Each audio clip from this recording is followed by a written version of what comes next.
Bismillahirrahmanirrahim.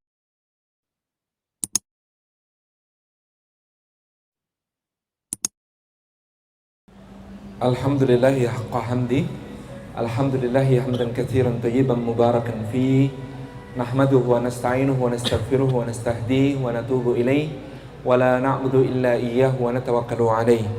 Allahumma fasalli wa sallim wa barik ala sayyidina Muhammad wa ala alihi wa ala ashabihi wa dhurriyyatihi wa man tabi'ahum bi ihsanin ila yaumina hadza wa ba'di.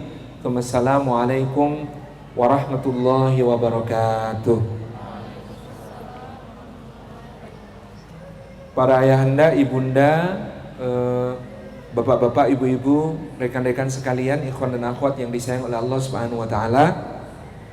Wabil khusus ada istri saya tercinta di sana dan anak-anak Mas Jaishan, Mas Nawaf, Mbak Hilma. Alhamdulillahirabbil alamin. Puji syukur kehadirat Allah Subhanahu wa taala atas limpahan karunia-Nya pada malam hari ini. Allah menghimpun kita semuanya di dalam majelis ilmu. Mudah-mudahan setiap langkah yang kita tempuh menuju ke tempat ini, tiap tapaknya menggugurkan dosa-dosa kita, meninggikan derajat kita di sisi Allah Subhanahu wa taala, dan menjadi pemudah jalan kita semua menuju ke surga. Bapak-bapak dan ibu-ibu, rekan-rekan semuanya, tentu judul malam ini diambil dari satu hadis Nabi sallallahu alaihi wasallam. Beliau sallallahu alaihi wasallam bersabda, barang siapa yang menikah, maka telah menjadi sempurnalah separuh dari agamanya. Hadisnya tidak berhenti sampai di sini, tetapi kelanjutannya adalah maka hendaklah dia bertakwa kepada Allah dalam separuh yang lainnya lagi. Jadi Nabi SAW memberikan gambaran kepada kita. Yang pertama, jika seseorang menikah maka menjadi sempurnalah separuh agamanya. Itu apa artinya? Nilai dari pernikahan itu dalam menggenapkan agama seseorang sangat besar. Karena yang belum menikah berarti separuh saja belum dapat. Jadi kan pemahamannya begitu. Kalau dia menikah baru sempurna separuh, masih ada tugas besar untuk menggenapkan yang separuh, tapi setidaknya lumayan dapat separuh, gitu ya. Ini penting. Seperti orang kuliah hadir presensi penuh, minimal sudah dapat C, gitu ya. Jadi barang siapa yang menikah maka menjadi sempurnalah separuh agamanya. Kenapa dia disebut separuh agama? Beberapa ulama memberi syarah, penjelasan. Pertama, nikah itu disebut separuh agama karena dia urusan tentang akidah. Yakni, apakah kita yakin kepada janji Allah Subhanahu wa ta'ala? Barang siapa menjaga pernikahan itu, dia menikah untuk menjaga dirinya, kehormatannya, kesuciannya, kemudian dia menikah, maka janjinya Allah Subhanahu wa ta'ala, gitu ya, di dalam surah An-Nur ayat yang ke-32, wa ankihul ayama minkum wassalihina min ibadikum wa imaikum iyakunu fuqara'a yughniyahumullahu min fadlih. Allah saja ketika memerintahkan para wali untuk menikahkan putra-putrinya dan orang-orang yang dalam kuasanya untuk dinikahkan, itu mengatakan, nikahkanlah orang-orang yang sendirian di antara kalian, dan juga orang-orang yang layak menikah di antara hamba sahaya laki-laki dan perempuan kalian. Kata Allah, iyakunu fuqara'a, jika keadaan mereka itu fakir-fakir, yughniyahumullahu min fadlih, maka Allah Subhanahu wa ta'ala pasti akan mencukupi mereka. Jadi al-ghina itu sering diterjemahkan kekayaan, tapi yang lebih tepat adalah kecukupan. Anda pilih mana? Pilih kaya apa pilih cukup? Pilih banyak apa pilih cukup? Cukup ya. Kalau punya sepatu banyak tapi nggak ada yang cukup, repot ya. Sepatunya berapa? Banyak. Ada yang cukup? Enggak bisa dipakai. Tapi kita perlu cukup. Yughniyahumullahu min fadlih, artinya Allah akan mencukupi dia, orang-orang yang dinikahkan ini, dari karunia-Nya yang luas. Jadi ini juga perlu dijelaskan oleh akhwat, saya sampaikan kepada orang tuanya, matur bapak, matur ibu nanti, tentang iyakunu fuqara ayughnihumullah min fadli. Jika pun keadaan mereka itu fakir, dengan pernikahan itu Allah menjanjikan akan memberikan kecukupan. Ini yang menyampaikan harus akhwat kepada orang tuanya. Karena kalau yang menyampaikan ikhwan kepada orang tua akhwat, maka jawabannya adalah gundul mulai. Ini berbahaya, gitu ya. Jadi memang harus akhwat yang pertama-tama memberikan kefahaman ini kepada orang tuanya, yakni jika fakir keadaan orang yang dinikahkan, maka Allah yang menjamin akan memberikan kecukupan dari karunia-Nya. Maka pernikahan itu soal keyakinan.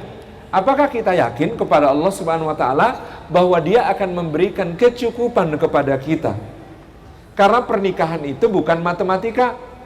Ada ikhwan merasa ketika kuliah bikin pekerjaan sambilan, lalu kemudian dia merasa pembilangnya satu, penyebutnya satu. Kalau menikah punya satu istri berarti pembilangnya satu, penyebutnya dua.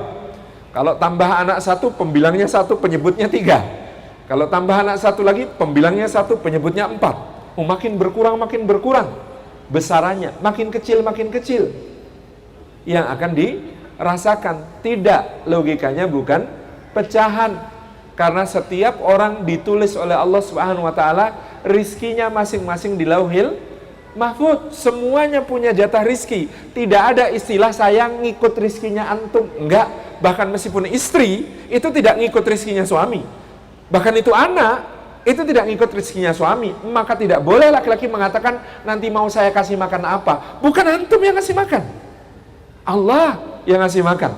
Semuanya punya jatahnya. Kadang-kadang dititipkan suami, ada rizki untuk istri sebenarnya, tapi dititipkan suami. Contohnya adalah lelaki yang sebelum menikah biasa-biasa saja, begitu menikah kaya raya. Loh, kok bisa? Iya, rizkinya istrinya sebenarnya yang dititipkan. Dia sih sebenarnya tetap biasa-biasa saja. Misalnya gitu ya.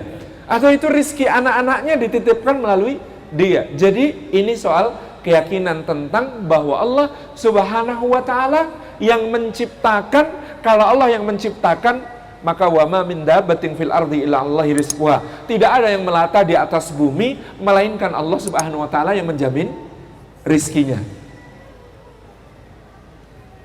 Nah, persoalannya dalam soal rizki itu bagaimana kita meyakininya. Semakin bulat keyakinan kita, semakin kita sederhana memandang soal rizki, insya Allah makin mudah. Semakin pelik rumit memikirkan soal rizki, maka dia juga akan semakin rumit mendatangi kita. Dalilnya apa? Sebagian ulama menyebut tentang Sayyidah Maryam radhiyallahu anha alaiha salam.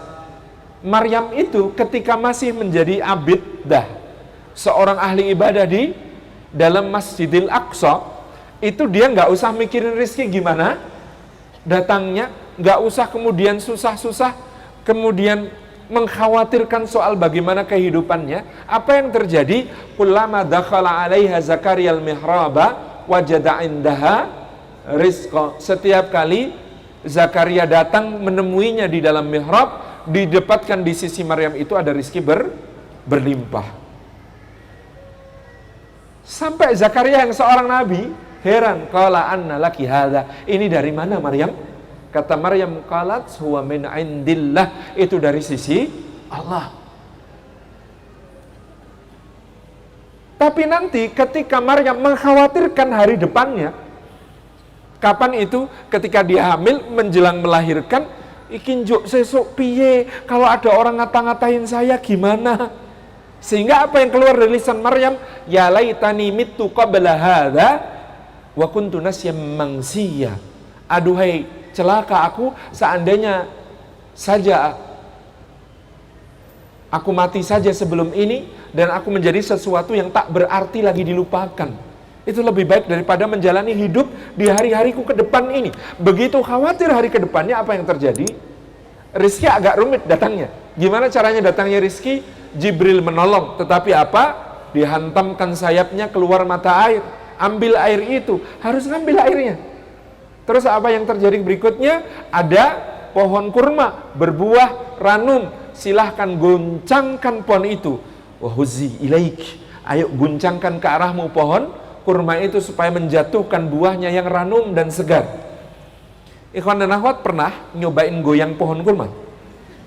Saya setiap kali umrah saya sempatkan untuk kalau ketemu pohon kurma coba saya guncang-guncangkan gitu. Adanya badan saya yang guncang, pohon kurmanya enggak. Artinya apa? Coba bayangkan, ini wanita baru saja persalinan, lagi lemah-lemahnya, perdarahan yang sangat besar, lemes, lemah, tapi oleh Allah disuruh ngapain? Huzi ilaik, guncangkan pohon kurmanya.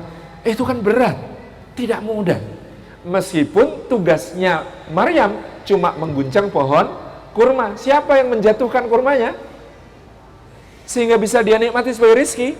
Allah. Persis tawakalnya cicak-cicak di dinding. Cicak di dinding kalau dia mikirnya kayak kita tentang rizki, bisa stres. Kata dia, ya Allah ini salah desain.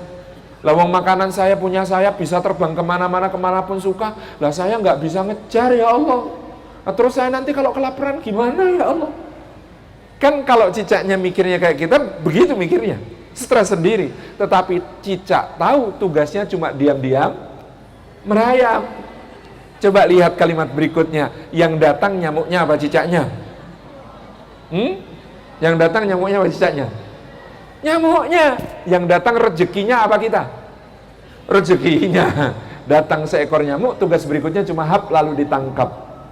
Alhamdulillahilladzi at'amana wa saqana wa ja'alana muslimin. Selesai. Maka tugasnya ikhwan dalam bekerja itu cuma diam-diam merayap, Mas. Rizkinya datang seekor nyamuk, udah selesai. Ya, pokoknya ikhtiar dulu, Mas. Apa yang bisa dikerjakan sejak sekarang, kerjakan sejak sekarang. Apa yang bisa dimulai sejak sekarang, mulai sejak sekarang. Nggak usah nunggu jadi pedagang ijazah.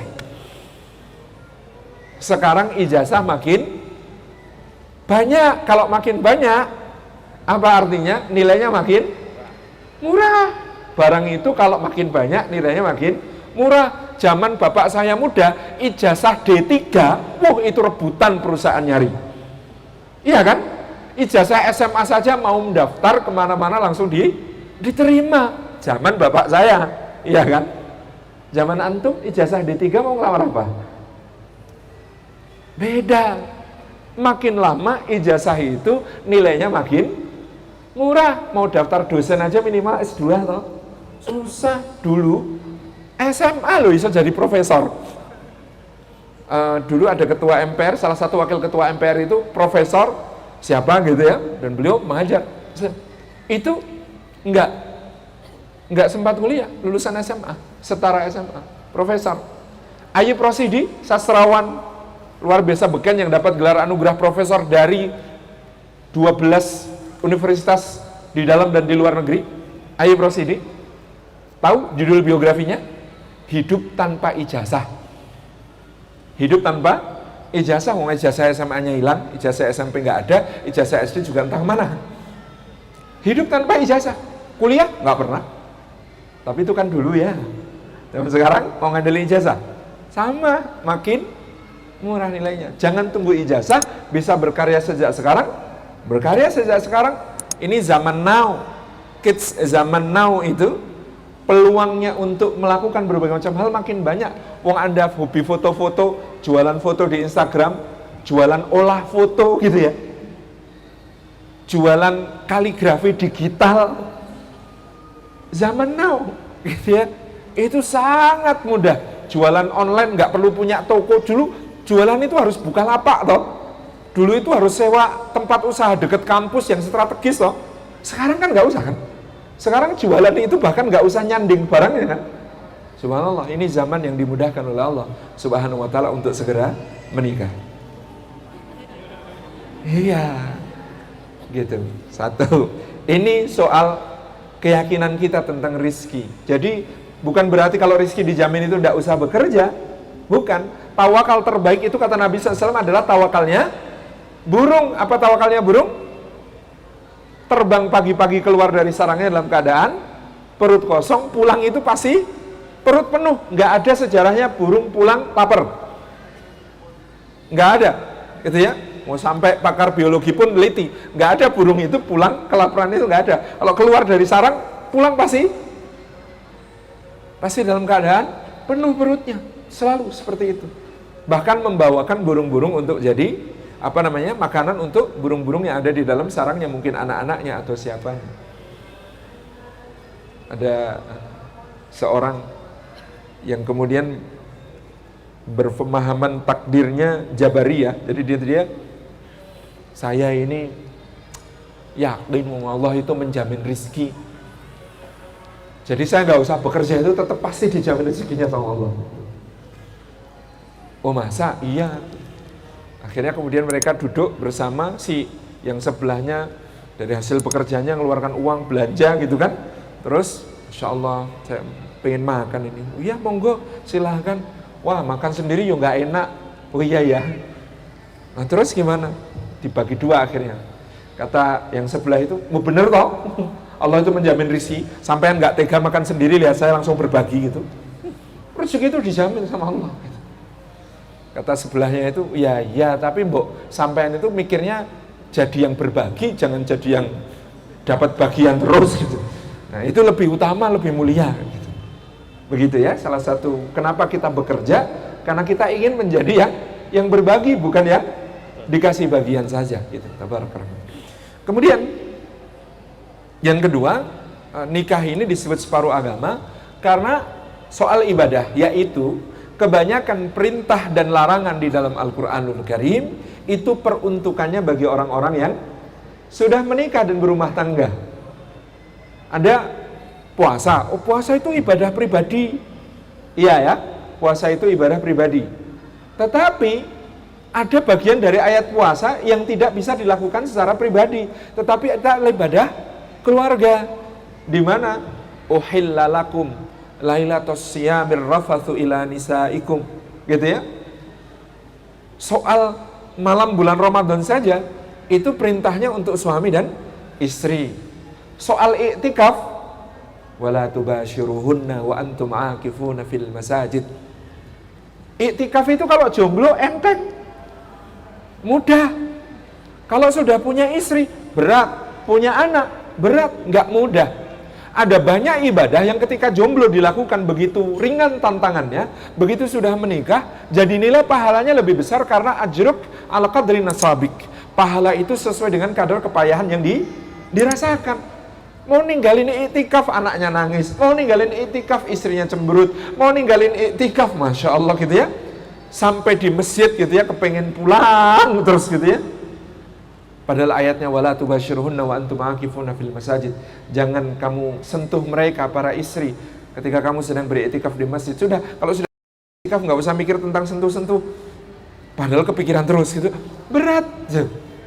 Jadi ada begitu banyak ibadah yang nilainya meningkat berlipat-lipat dalam sisi keutamaan di sisi Allah begitu menikah. Itulah kenapa Nabi mengatakan separuh agama. Tadi separuh agama soal akidah, ada separuh agama soal ibadah. Maka hendaklah dia bertakwa kepada Allah dalam separuh yang lainnya lagi. Nah, ada PR besar yang sudah menikah itu juga harus menjaga yang lebih kokoh lagi, gitu ya. Ternyata salah kalau kita menganggap selesai menikah godaan selesai juga. Enggak, godaan bertambah kok. Ketika menikah ujian bukan berkurang, bertambah. Buktinya Allah SWT mengatakan Zuyina linnasi hubbus syahwati minan nisa wal banina wal qanatiril muqantarati minadh dhahabi wal fiddah wal khailil musawwamati wal an'ami wal hars dzalika mata'ul hayatid dunya wallahu 'indahu husnul ma'ab. Shadaqallahul azim. Surah Ali Imran ayat 14. Ya, kalau dilihat di situ ayatnya Zuyina linnasi hubbus syahwati minan nisa. Dijadikan indah, dijadikan sebagai sesuatu yang menghias hati bagi manusia. Yang pertama-tama adalah hubbus syahwat, cinta syahwati, cinta yang diikuti keinginan untuk menikmati, keinginan menguasai, keinginan memiliki. Yang pertama pada minan nisa, wanita, perempuan. Wallahu a'lam kenapa perempuan yang disebut, kenapa tidak minar rijal pada laki-laki, gitu ya. Masya Allah, ini ada sebagian ulama yang mengatakan karena kalau wanita dan laki-laki ditanya tentang kenapa mencintai pasangannya itu jawabannya beda. Kalau laki-laki ditanya kenapa mencintai pasangannya, dia kebingungan menjawab. Ya gimana ya, memang ibumu itu gitu ya. Karena apa? Memang dia mengalami perubahan-perubahan di dalam alasan mencintai. Pernah dia mencintai karena alasannya fisik. Pernah dia mencintai karena alasannya sesuatu yang tidak bisa dijelaskan. Lihat itu, maka Rasulullah mengatakan, kamu lihat membuat hatimu tentram. Itu nggak bisa dijelaskan. Ngelihat kok hatinya tentram. Kadang-kadang bukan karena cantiknya, kadang-kadang bukan karena penampilan menariknya, kadang-kadang bukan karena dia berdandan, kadang-kadang bukan karena dia, susah dijelaskan. Laki-laki melihat seseorang, melihat wanita, punya klik gitu, ditanya bingung, kok bisa kemarin seneng sama itu, tak perhatikan tuh biasa-biasa saja ya?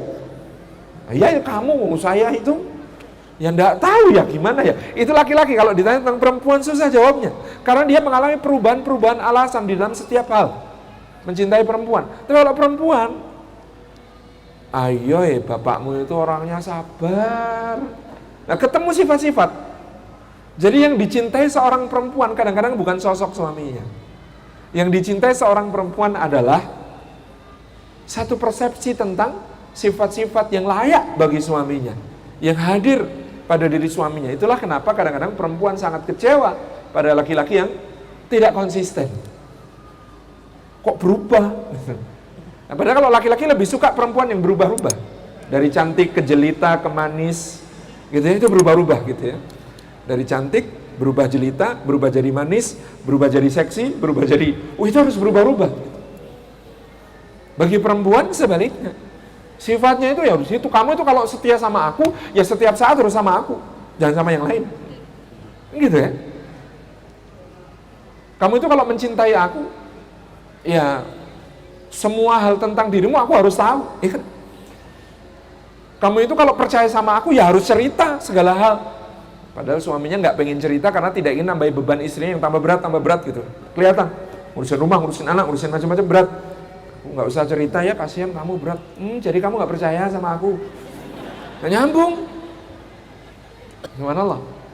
Minan nisa itu kalau masih bujang itu ya satu ini ujiannya. Minan nisa ujiannya satu ini, paling berat di satu itu, dominan di situ.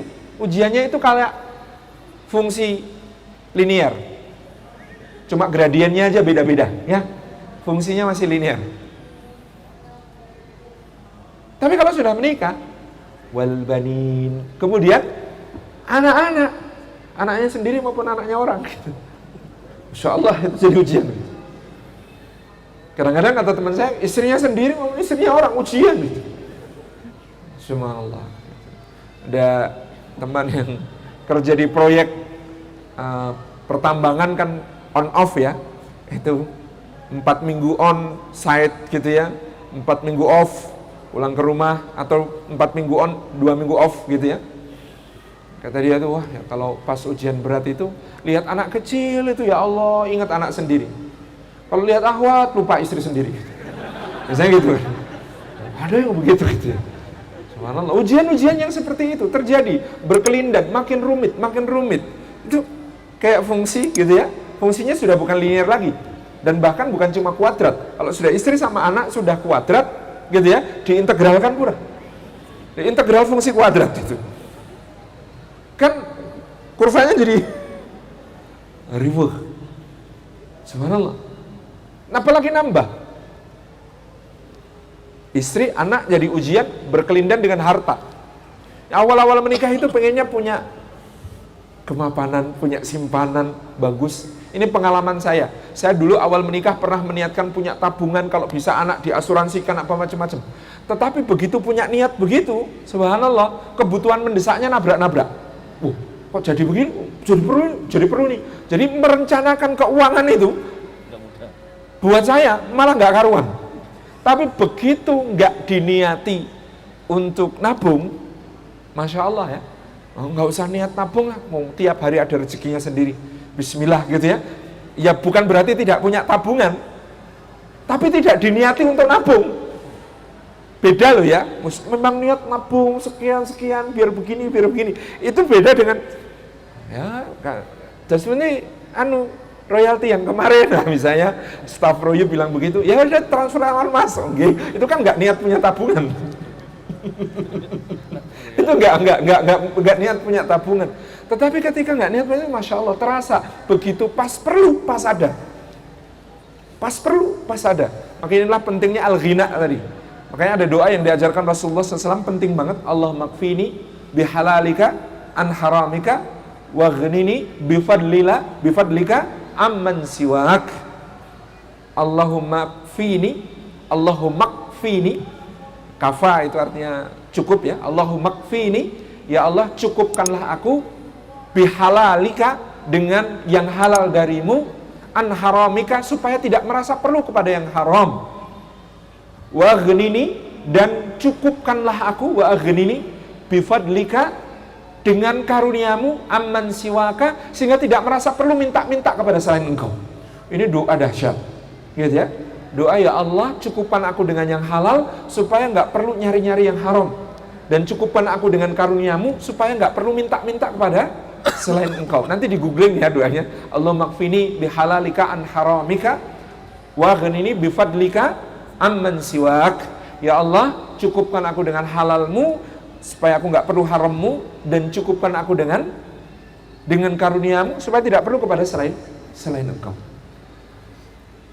Harta gitu ya, biqanatiril muqantarati minat dahabi wal fiddah, pengennya punya simpanan banyak gitu ya. Tapi sesudah itu akan ada ujian berikutnya dalam bentuk harta itu lebih lagi. Wal khailil musawwamah, kendaraan pilihan. Sebelum nikah itu loh, sepeda motor itu waton rodanya bisa ngelundung nih. Cukup ya. Begitu menikah mulai gengsi soal merek. Begitu sudah gengsi soal merek, mulai gengsi soal seri. Begitu gengsi soal seri, mulai gengsi soal tahun pembuatan. Udah gengsi tahun pembuatan, gengsi soal modifikasi. Subhanallah. Khailul musawwamah, kendaraan pilihan. Kalau dituruti soal kuda misalnya, kudanya Pak Prabowo, harganya ada yang 2 miliar, ada yang 5 miliar gitu ya. Adalah kuda fana, besok bisa mati. Mesin mending, kalau motor gitu ya, masih bisa dilestarikan. Kuda, kadang-kadang subhanallah ya, khailul musawwamah. Wal an'am, binatang ternak, investasi yang terus beranak. Kan kita pengen punya kayak begitu, ujian lagi.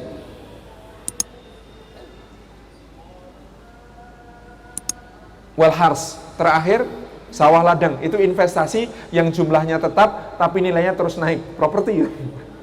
Sawah ladang, luasnya cuma segitu, harganya naik terus. Ujian itu berkelindan terus, bertambah terus. Ini ya, kekuatannya. Kayak orang menikah itu bukan wah kalau menikah insya Allah saya ini tenang wis, gak ada ujian mana gitu ya. Menggok ngelirik liyo wis balik nang omah gitu ya. Tergoda di jalan pulang ke rumah, tergoda di kampus pulang ke rumah, tergoda di IBF pulang ke rumah gitu. Pokoknya kemana-mana pulang ke rumah selesai. Enggak, berkelindan, makin rumit, makin pelik, makin Masya Allah, tabaraka rahman. Ujiannya tidak mudah.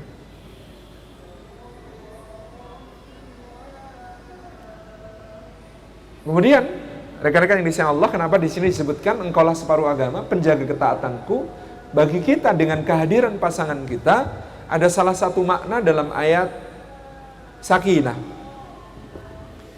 A'udzubillahi minasyaitonir rajim. Wa min ayatihi an khalaqalakum min anfusikum azwaja litaskunu ilaiha wa ja'ala bainakum mawaddatan wa rahmah inna fi dzalika laayatin liqaumin yatafakkarun. Shadaqallahul azim. Ini ayat kan sangat agung. Dimulai dengan wa min ayatihi, diakhiri dengan inna fi dzalika laayatin. Dimulai dengan ini tanda kebesaran Allah, termasuk tanda kebesaran Allah. Diakhiri dengan di dalamnya terdapat tanda-tanda kebesaran Allah. Berarti ini tanda kebesaran Allah yang bukan sembarangan, luar biasa besar. Apa di antara tanda kebesaran Allah yang sangat besar itu? Ini ayat ini kalau dibahas 3 jam nggak selesai. kita pilih tentang ayat sakinahnya. Itu litaskunu ilaiha. Kalau kemudian pasangan itu menikah, apa yang dianugerahkan Allah kepada mereka? Salah satunya adalah sakinah. Kata-kata sakinah itu seakar dengan kata sakana yaskunu, menetap, tinggal. Maka kalau di Saudi apartemen disebut sakan. Dalam sakan itu, di situ kita bisa berlindung, fungsi rumah ya. Fungsi rumah itu untuk ngapain aja? Berlindung, fungsi rumah menjaga kita dari berbagai bahaya, Masya Allah. Sakinah itu juga begitu. Kalau kita lihat yang disebutkan oleh semut dalam kisah Nabi Sulaiman, ya ayuhan namlu dukhulu masakinakum, masuklah kalian ke dalam maskanah kalian. Sarang tempat kita bisa berlindung dari semua bahaya disebut sebagai maskanah. Dalam ayat tentang penghuni surga di surah As-Saff, wa masakin thayyibatan fi jannati adn. Kalian itu masuk surga, nggak akan dibiarkan menjadi homeless, gelandangan di dalam surga. Meskipun gelandangan dalam surga kan ya. Tetapi ternyata di dalam surga yang nggak akan ada bahaya. Meskipun kita di luar, di taman-taman nggak akan ada bahaya. Allah Subhanahu Wa Taala tetap sediakan yang disebut sebagai maskanah, masakin thayyibatan. Sebuah tempat tinggal yang sangat indah. Maskanah itu, masakin, itu kalau di bahasa Inggrisnya residences. Jadi kalau perumahan itu ada namanya geria apa, residences gitu ya.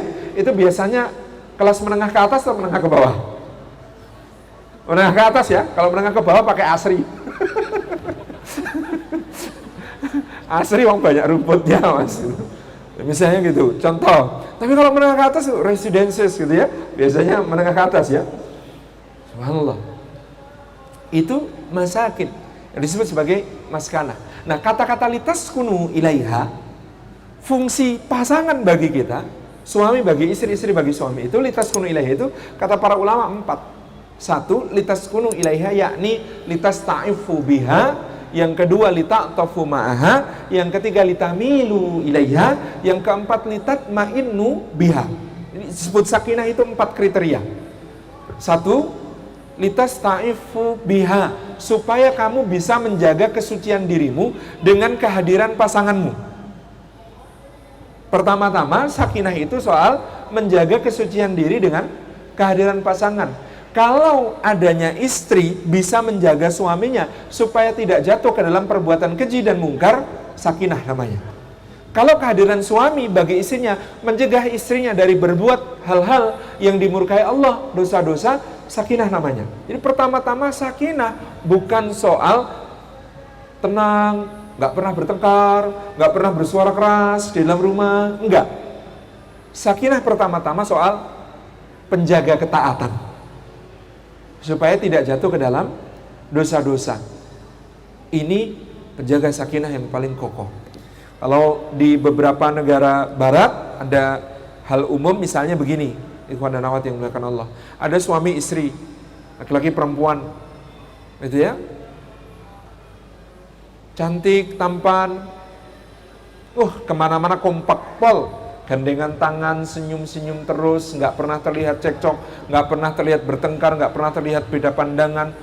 Pokoknya apa-apa, saling setuju satu sama lain, saling dukung satu sama lain, luar biasa. Orang melihatnya sebagai sakinah. Tapi nanti dulu,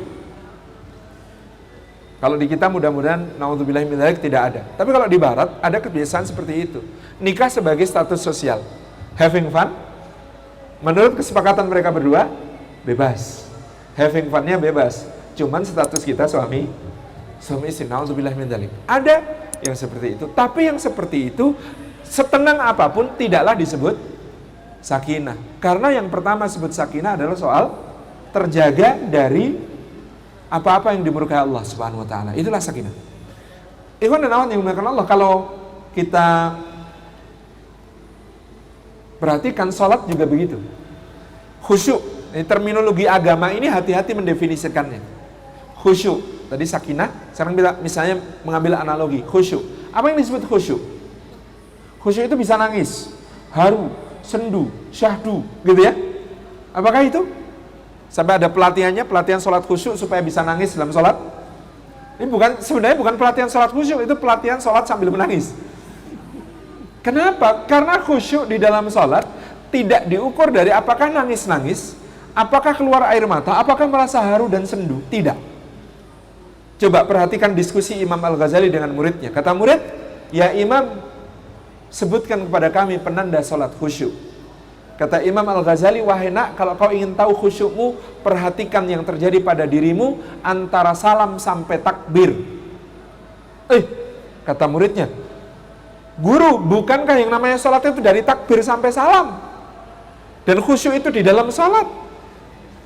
Kenapa Anda katakan, perhatikan dirimu dari salam sampai takbir? Karena, kata Imam Al-Ghazali, kalau sholat subuhmu khusyuk, inna salata tarha anil fahsya'i wal munkar, maka antara subuh sampai duhur, kamu tercegah dari perbuatan keji dan mungkar. Kalau sholat duhurmu khusyuk, antara duhur sampai asar, kamu tercegah dari perbuatan keji dan mungkar. Kalau sholat asarmu khusyuk, antara asar sampai maghrib, kamu tercegah dari perbuatan keji dan mungkar. Kalau sholat maghribmu khusyuk, maghrib sampai isya kamu tercegah dari perbuatan keji dan mungkar. Begitu seterusnya sepanjang hidupmu, karena setiap sholat telah diukur dosisnya oleh Allah SWT dalam hidupmu untuk setidak-tidaknya menjagamu dari perbuatan keji dan mungkar sampai sholat berikutnya. Sampai sholat berikutnya. Masya Allah.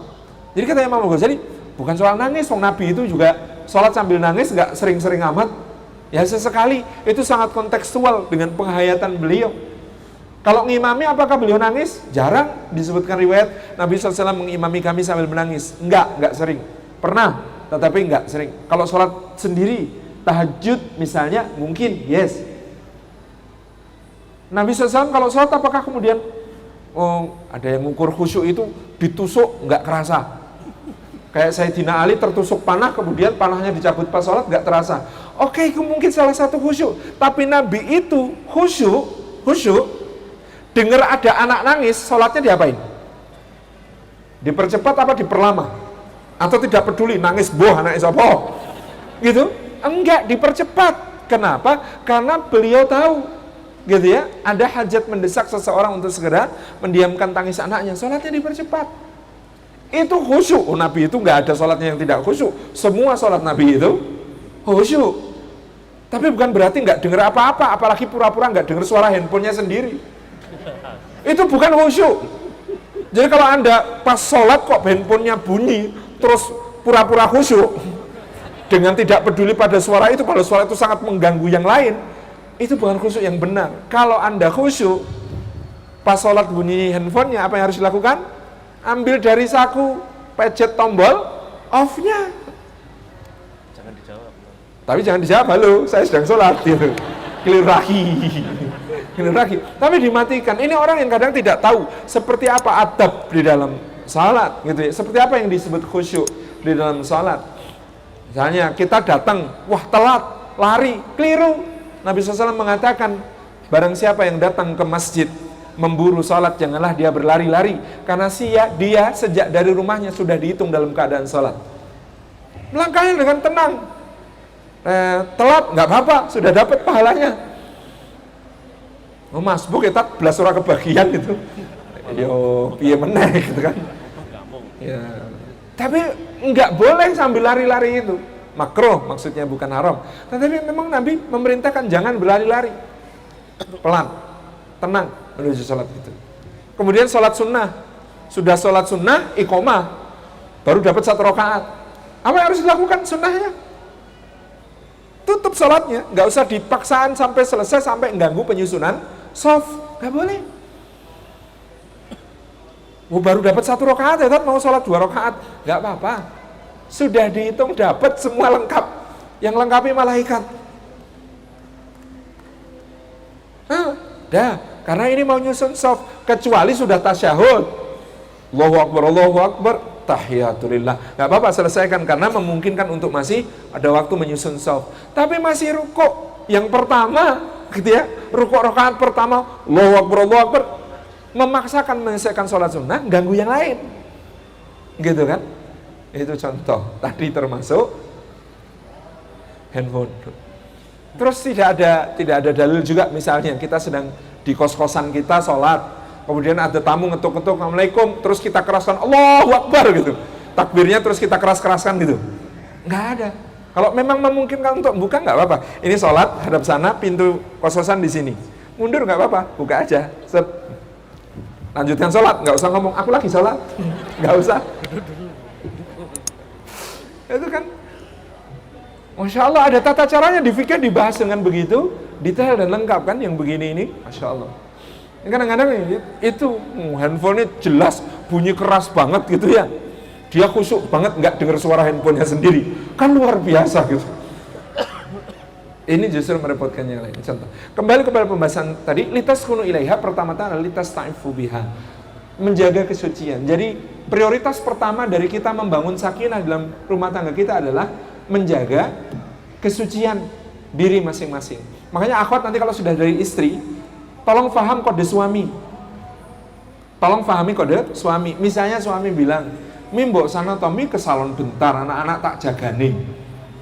Alah mas, mana sempat, ini masih banyak yang harus dikerjakan loh. Jangan. Itu kode dari suami, barangkali dia sudah sangat nggak kuat lihat godaan di mana-mana, mau mengalihkan diri kepada pasangannya tidak layak tayang. Sehingga dia ngode, "Mbok sana ke salon bentar," gitu. Ini dia sudah sulit menahan pandangan di luar gitu ya, mau memandang yang halal tidak sedap dipandang. Kan coba bayangkan gitu ya, yang haram begitu cantik tampil di mana-mana, tetapi yang halal penampilannya tidak bisa diandalkan. Enggak, cantik itu anugerah Allah Subhanahu wa taala, tetapi memang ikhtiar menjaga supaya tampil menarik, bagian dari ibadah, diniatkan untuk Allah. Jangan sampai ibu-ibu zaman now itu ya, mamah-mamah zaman now itu lebih rapi ketika datang pengajian daripada ketika menyambut suami pulang kerja. Nggak boleh. Anda melakukan dua dosa sekaligus. Dosa tidak berdandan untuk suami, dosa godain ustadz. Kan repot itu. Enggak, bercanda ya. Maksud saya, ini harus kita tempatkan pada tempatnya. Suami sudah ngode. Suatu saat suami membelikan baju khusus. Ini mbok tolong dipakai jilbab merah. Alah mas, aku nggak punya baju yang cocok buat jilbab merah, pakai aja dulu. Ini kode dari suami. Dia mungkin tadi di jalan ketemu jilbab merah sangat menarik gitu kan. Ini dia cari tempat di mana lihat jilbab merah itu berpahala, gitu ya. Megang-megang jilbab merah itu berpahala. Itu di rumah supaya istrinya disuruh pakai jilbab warna merah.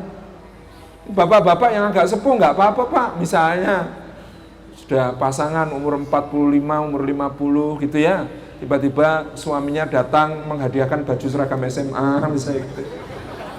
Ya siapa tahu godaannya itu gitu ya, siapa tahu.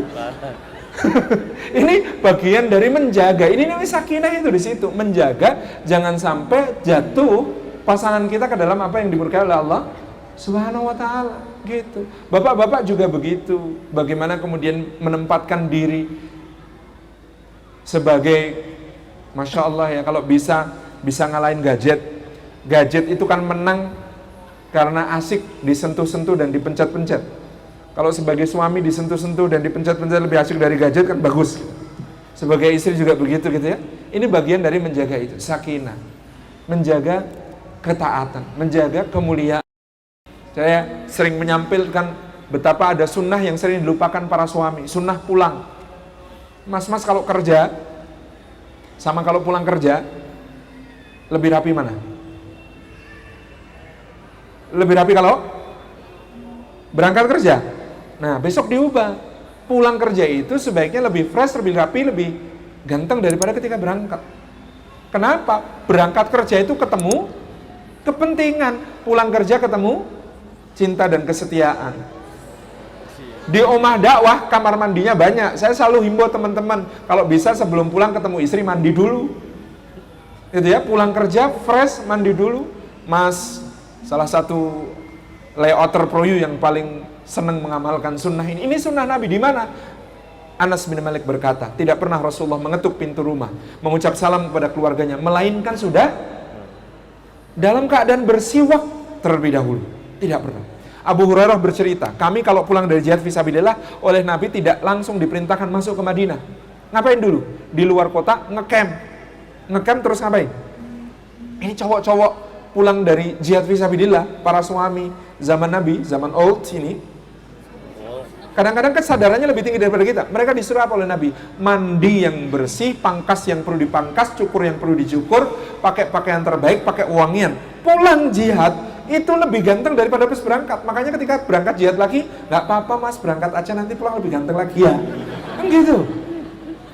Senyapang dengan itu, Masya Allah kita mendapati riwayat Nabi SAW memerintahkan utusan ketika pulang itu, ketika masih ngecamp di luar kota untuk mandi dan sebagainya itu, diutus utusan masuk ke dalam kota Madinah untuk apa? Mengabari para istri, suami besok pulang, maka bersiap-siaplah. Nah, istri-istri kan siap-siap, rumah bersih, nggak harus dia yang membersihkan, tapi rumah bersih, memasak makanan kesukaan suami, menyambut suami berpahala, dia mandi, memakai riasan yang disukai suami, pakai pakaian terbaiknya, kalau perlu pakai gaun pengantin kalau masih cukup, dan dulu tidak nyewa gitu ya.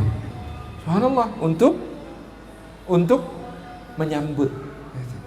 Bahkan hadisnya itu vulgar, yakni dikatakan di situ agar para istri sempat beristihdad menyambut suaminya yang pulang. Jadi suami pulang dari jihad fisabilillah itu salah satu haknya disambut dengan istihdad. Tahu istihdad?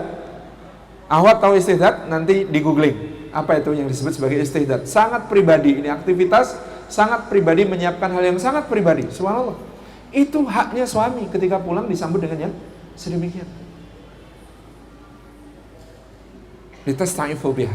Yang kedua, walita'tafu ma'aha, disebut sakinah, itu seperti kalimat tauhid, la ilaha illallah, ada an-nafyu, ada al-isbat. La ilaha illallah, tidak ada yang lain kecuali dirimu. Tapi suami setia itu bukan yang tidak pernah tergoda, tertarik pada yang di luar. Dalam sabda Nabi SAW itu kita mendapatkan satu ibrah penting. Suami setia itu kalaupun tergoda, kalaupun tertarik di luar, dia tahu kemana semuanya harus diselesaikan. Ke rumah dengan pasangan halalnya. Kan gitu. Hadisnya, jika salah seorang di antara kalian bertemu dengan wanita yang dijadikan setan sebagai penggoda baginya, maka solusinya, pulanglah temui istri kalian, karena pada istri kalian terdapat segala sesuatu yang ada pada wanita itu, hanya saja lebih suci, hanya saja lebih berpahala di sisi Allah Subhanahu wa ta'ala. Jadi di situ terdapat satu pelajaran penting, dan Nabi itu mencontohkan sebelum bersabda. Dalam satu riwayat disebutkan Nabi ini ketika bersabda dalam keadaan beliau keluar dari rumah Sayyidah Zainab, rambut beliau basah gitu ya, menetes-netes dari janggut beliau sisa mandi jinabah. Itu bersabda pada para sahabat, kalau kalian bertemu dengan wanita yang dijadikan syaitan sebagai penggoda bagi kalian, maka segera pulang temui istri kalian, karena pada istri kalian terdapat segala sesuatu yang ada pada wanita itu, hanya saja lebih suci, berpahala. Kan kita sekarang tergodanya banyak tempat. Tergodanya bisa di kantor, tergodanya bisa di kampus, tergodanya bisa di pasar, di mall, tergodanya bisa di dalam Instagram, di dalam Facebook, Masya Allah, di WhatsApp, grup alumni, reuni, di mana-mana tergoda. Solusinya pulang. An-nafyunya adalah la, kepada yang lain ini la. Al-isbatnya illa, kecuali kamu, yes. Kamu satu-satunya yang yes, karena kamu yang dihalalkan oleh Allah untukku. Ini adalah sakinah. Yang kedua, jadi la ilaha illallah. Jadi yang lain boleh cantik, tetapi pada satu kondisi kecantikan itu dalam makna sakinah harus dikalahkan oleh yang halal. Gitu ya. Anda kalau puasa jam 12 siang, es cendol seksi, es buah menarik, es campur cantik. Tetapi kalau sudah tiba waktunya berbuka puasa, adanya air putih sama kurma, itulah yang kemudian membuat kita tentram, tenang, godaannya jadi hilang. Di hadapanku ada ratusan bidadari, wahai istriku, gemerlapan bagaikan bintang gemintang. Tapi pasti, andai kau hadir di sini istriku sayang, mereka semua akan terbenam hilang, seperti bintang-bintang tak tampak lagi ketika mentari terbit meninggi. Istriku, kaulah matahariku. Nah, kalau gombalnya gagal, pasti dijawab, oh jadi aku panas. Gitu. Nah, itu gombalnya gagal, gitu kan. Lita'tafu ma'aha, yang ketiga, litamilu ilaiha. Bagaimana kemudian muyul, kecenderungan. Nih, makna sakinah yang ketiga itu adalah muyul, kecenderungan. Kalau dulu, kuliner apa, sukanya apa, pengen, ada uang, dibeli. Sekarang, lihat makanan, yang pertama kali terfikir adalah, yang di rumah makan apa ya? Nah itu tamilu ilaiha. Sudah bukan aku, kita. Dulu ada gadget baru keluar, pengen, bisa beli. Sekarang, waduh sebentar, rumah apa ya yang belum ya? Istri saya kemarin minta apa ya? Anak saya minta apa ya? Muyul. Ini namanya sakinah. Yang dipikirkan bukan lagi dirinya, tetapi kita. Ya. Waktu bulan Januari keliling US, teman-teman panitia dari IMSA itu sampai hafal kemarin, pasti nggak mau jalan-jalan. Iya, nggak mau. Kenapa?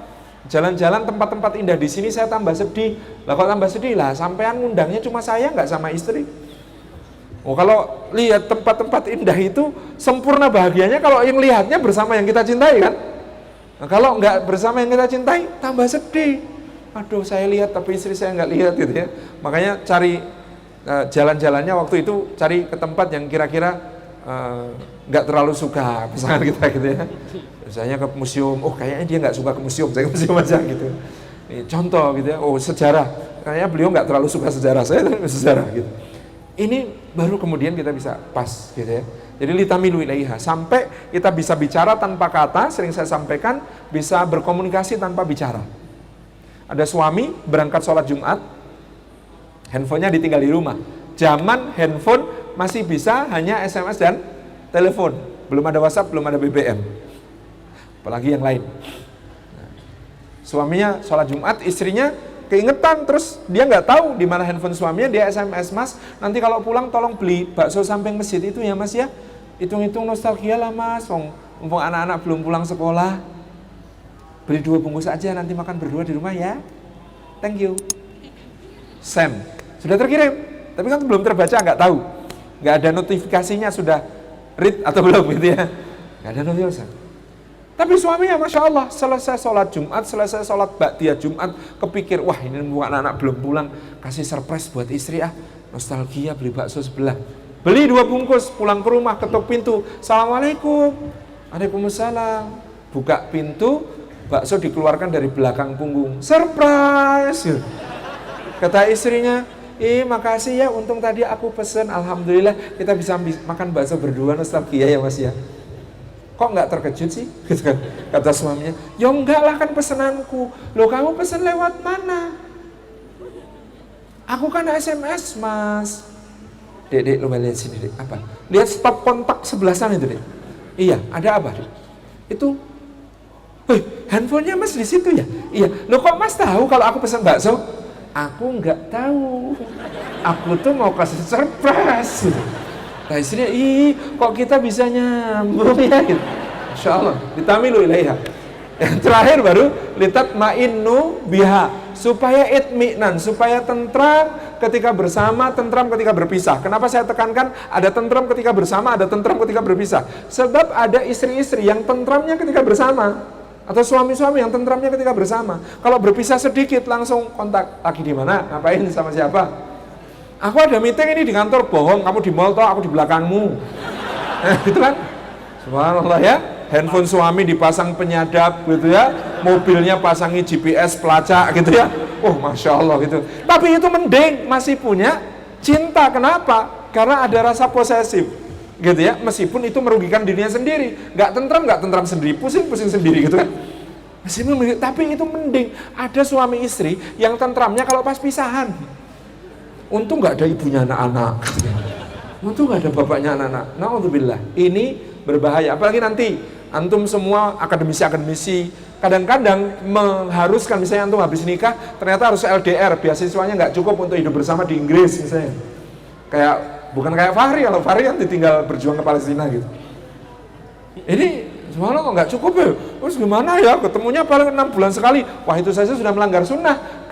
Tidak ketemu maksimal itu 4 bulan sekali kan gitu ya. Nah itu kadang-kadang godaannya orang LDR adalah merasa nyaman sendiri. Jangan nyaman kalau sendiri gitu ya. Jangan nyaman kalau pas pisah gitu ya. Jangan sampai kehilangan kangen. Ah, sudah biasa Mas, pisah lama. Saya itu sudah kadang-kadang lupa wajah istri saya. Astagfirullahaladzim gitu. Kan bahaya gitu ya. Nah, ini tidak itminan lagi. Terima kasih, saya kira itu yang ingin kita bahas. Wallahu a'lam bishawab. Assalamualaikum warahmatullahi wabarakatuh.